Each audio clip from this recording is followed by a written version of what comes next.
This is Tom Dillon, the Lifetime Liberal, and today is Sunday, September 14th, 2025. The title of this rant is Charlie Kirk should not be canonized. He should be vilified.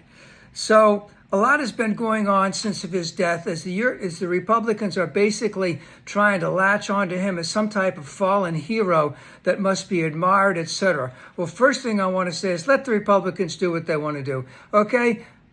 Flags at half-staff, in the rotunda at the Congress, a national holiday. That's what they're going to do. That's what they're going to do because they really want to whitewash what a vile and despicable human being that he really is. Now, I mentioned a number of those things the other day, so I'll mention one or two more today.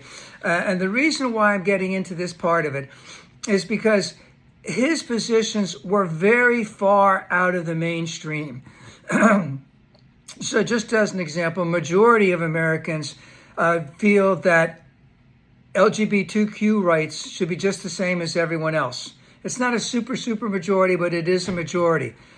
He just vilifies them all over the place. He didn't approve of equal pay for equal work. He did not approve of a woman's right to choose or a right to her own bodily autonomy.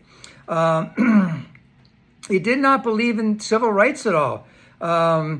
He basically said that it was okay that black people had it really good with the Jim Crow laws at all. And he said that their brain processing power was not as good as white people. He was adamantly against firearm safety, has been brought up. He celebrated violence against Democrats. So whenever there was violence against Democrats, he wholeheartedly approved of it.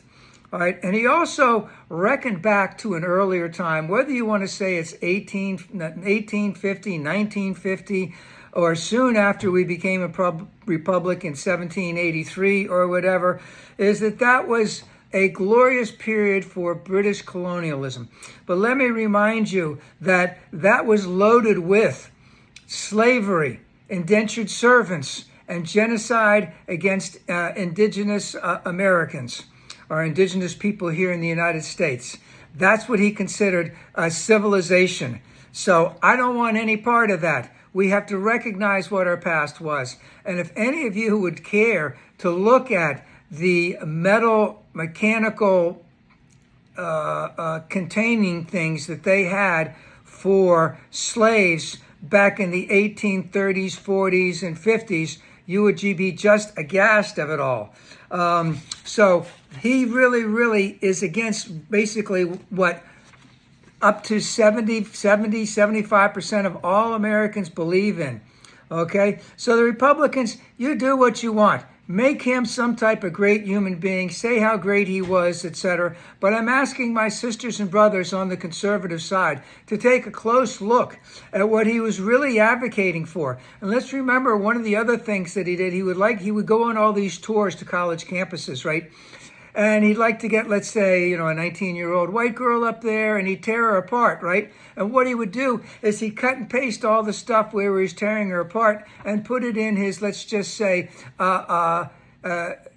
where he advocated for white men to join his thing as he would try and make hay of the fact that this girl didn't know anything. So, I say to my brothers and sisters, if you are black, if you are Latino, if you are poor, his poly positions is basically to keep rich, white, Christian men at the top of the economic ladder, and all of us that are at the bottom are in a state of an unending servitude. So he was not a good guy. He advocated abhorrent policies. I'm not going to remember any good things because he didn't do any good things in the public realm at all.